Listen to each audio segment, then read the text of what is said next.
Alors donc nous allons commencer la dernière partie de ce cours de quatrième, donc sur les applications de l'intégrale.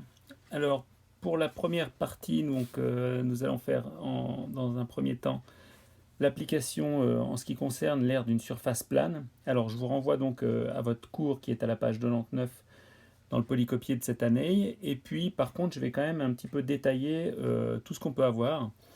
Alors je vous rappelle que l'air est une grandeur physique, donc sa valeur doit être strictement positive. Alors on va voir un petit peu ce qui se passe dans les cas qu'on peut avoir. Alors voici deux premières situations. Alors ici donc l'air qui est sous la courbe dans l'intervalle AB, hein, si on l'écrit, donc c'est simplement de ce qu'on avait vu au début, enfin pour l'introduction de ces intégrales, c'est donc l'intégrale entre A et B de donc f de x dx, hein, avec ça, donc ça c'est la courbe représentative de la fonction f. Donc ça c'est le cas tout simple qu'on avait vu au départ. Maintenant, ce qui se passe dans le deuxième cas, où on a donc l'air qui est sous la courbe, qui est en fait ici, enfin qui est compris entre la courbe et puis l'axe des abscisses, qui est ici en dessous. Alors je vous rappelle que là, ici, dans chaque cas, si on prend une valeur epsilon quelconque ici, on a donc avec ici epsilon, la valeur qui est ici, donc f de epsilon, elle est négative. Donc finalement, on va se retrouver, si on fait une intégrale normale, donc en faisant simplement donc l'air qui serait entre a et b de donc f de x dx, ainsi ça c'est la représentation de f, ça ce serait négatif. Donc il va falloir, pour que ce soit une grandeur physique, mettre un petit moins de manière à ce que cette valeur soit positive. Alors on peut soit écrire ça, soit noter dans le cas général, pour ces deux cas-là, c'est l'intégrale entre a et b de f de x dx. Et puis donc, si on met une valeur absolue, dans ces cas-là, on est sûr d'avoir ces deux cas qui sont pris en compte. Alors voici un troisième cas. Donc, dans les deux premiers cas, on avait une courbe qui était soit strictement au-dessus de l'axe des abscisses, soit strictement en dessous de l'axe des abscisses. Par contre, donc on voit qu'ici, on se retrouve avec une fonction qui a des intersections, donc des zéros, un qui est ici et un qui est ici. Et donc on va se ramener à des cas qu'on a vus juste au-dessus. Donc ici, ce serait par exemple l'air 1, donc on est dans le cas qui est ici. Et puis ici, l'air 2 et puis 2', qui serait ici 2 et puis 2'. Et donc on va pouvoir calculer l'air qui est compris entre la courbe et puis l'axe des abscisses en trois parties. Donc on va se retrouver ici avec une aire qui est donc la première partie donc entre A et puis C de f de x dx, plus la deuxième partie qui est entre C et puis D de f de x dx, plus une dernière partie qui est donc entre D et puis B de f de x dx. Et puis ces trois parties étant soit au-dessus, soit en dessous de l'axe des abscisses, pour être sûr de calculer une aire qui est donc toujours notre grandeur physique et qui est positive, on va prendre la valeur absolue de cette partie-là, la valeur absolue de celle-ci et la valeur absolue de celle-ci. Et donc comme ça, on a l'aire qui est compris entre la courbe et l'axe des abscisses. Alors pour illustrer, donc, je vais prendre donc, les exemples 1 qui sont à la page 100. Et puis, dans ces exemples, donc, le premier est fait, je vais détailler le deuxième. Alors le deuxième, donc, on a à chercher l'aire qui est sous la courbe x3 moins 9x. Alors première chose, on va chercher les zéros de x3 moins 9x. Et donc là, on se retrouve avec 2. Donc si on factorise, ça fait x facteur de x2 moins 9. Et donc c'est égal à x facteur de x moins 3 facteur de x plus 3. Et puis donc, ça veut dire qu'il y a 3 zéros, il y a 0, 3 et puis moins 3. Alors, on cherche à calculer l'aire qui est compris entre les verticales moins 3 et 2. Alors, ce qui est entre moins 3 et 2, c'est uniquement donc, ce 0-là et puis ce 0-là. Donc, pour calculer l'aire dans l'intervalle moins 3, 2, comme c'est demandé dans l'exercice, là, Donc c'est trois parties qui sont comprises. Donc ça veut dire qu'on a entre moins 3 et puis 0 de f de x dx plus entre 0 et puis 2 de f de x dx avec une petite valeur absolue ici et puis une petite valeur absolue ici. Et donc on se retrouve à avoir à calculer donc une primitive, donc la fonction qui est donnée c'est la fonction x3 moins 9. Donc ça nous donne l'air entre, donc, alors si on fait une primitive, donc ça fait x4 sur 4 moins 9 demi de x2 entre donc moins 3 et puis 0 avec une valeur absolue ici, plus la valeur absolue donc de x4 sur 4 moins 9 demi de x2 entre donc cette fois-ci 0 et puis 2.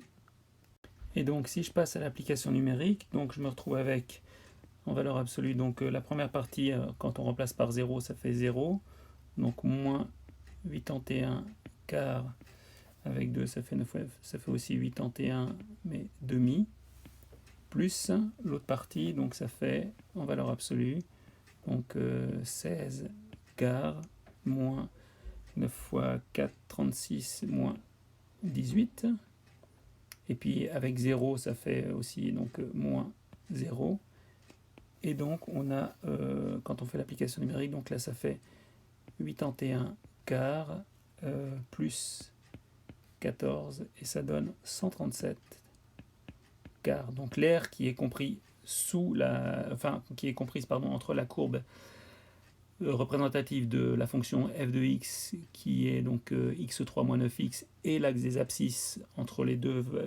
verticales 0 moins 2 moins 3 pardon et 2 vaut 137 quarts.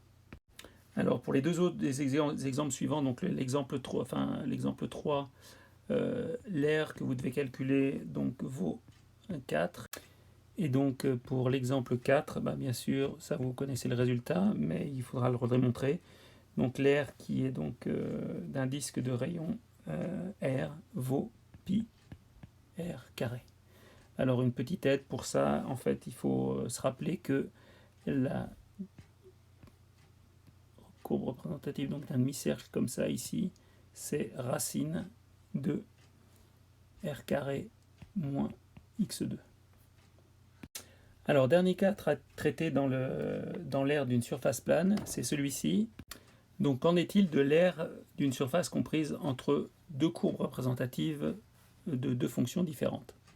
Alors ici on a un petit souci parce que la courbe G est également est au-dessus et en dessous de l'axe des abscisses. Donc pour ce faire, pour pouvoir calculer, on va translater les deux courbes.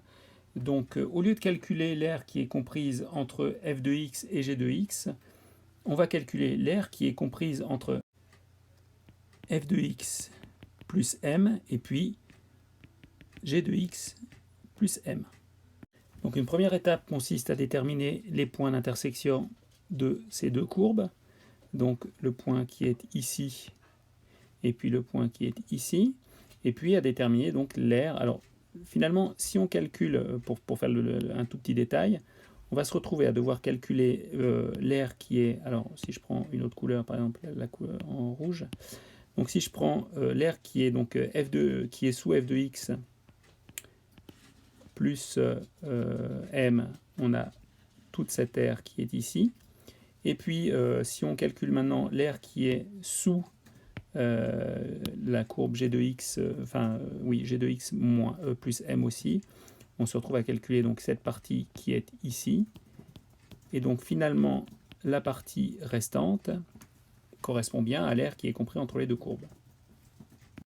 Alors on pourrait bien entendu tout d'abord déterminer quelle courbe est au-dessus de quelle courbe, mais avec les valeurs absolues, on va encore pouvoir s'en sortir. Et donc on n'a que l'aire qui est comprise entre les deux courbes, donc c'est l'intégrale entre A et B, les abscisses donc des deux points d'intersection, qu'on ait la translation ou pas, donc celui-ci et puis celui-ci.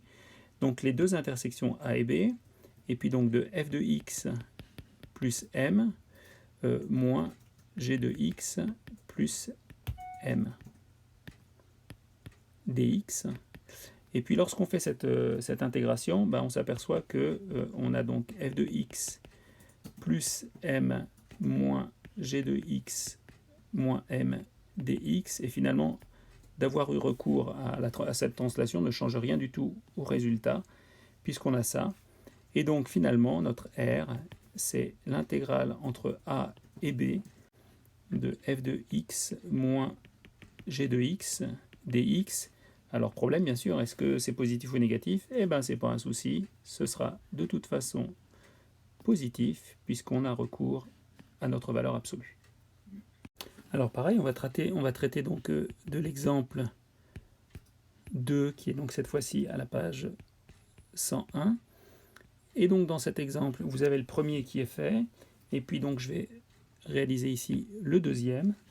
Donc on vous demande de calculer donc l'aire comprise entre racine de x, donc f de x, qui est égal à racine de x, et puis g de x qui est égal à x puissance 5 demi. Alors dans un premier temps, il nous faut déterminer les intersections de ces deux courbes.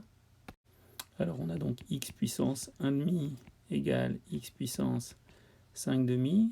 Ça c'est équivalent à x puissance 1 demi facteur de 1 moins x2 et égal à 0. Et puis donc ça fait x puissance 1 demi et 1 moins x facteur de 1 plus x égale à 0. Alors racine de x n'étant définie que pour x positif, ça veut dire qu'on a uniquement positif ou nul, ça veut dire qu'on a uniquement le 0 ici, donc x est égal à 0, et puis ici x est égal à 1. Le x est égal à moins 1 qui serait fourni par cette dernière partie, donc n'est pas on ne va pas en tenir compte. Et donc finalement l'aire qui est comprise entre les deux courbes, c'est donc l'intégrale entre 0 et 1 de donc x puissance 1 demi moins x puissance 5 demi dx en valeur absolue. Et donc si je cherche une primitive de ceci, donc ça me donne 2 tiers de x puissance 3 demi moins 2 septièmes de x puissance 7 demi, donc entre 0 et 1, petite valeur absolue. Et donc finalement, application numérique, donc pour la bande 0, ces deux valeurs sont nulles, et donc on a finalement 2 tiers moins 2 septièmes en valeur absolue, et ça donne 8 21e. Donc l'aire comprise entre ces deux courbes vaut 8 21e.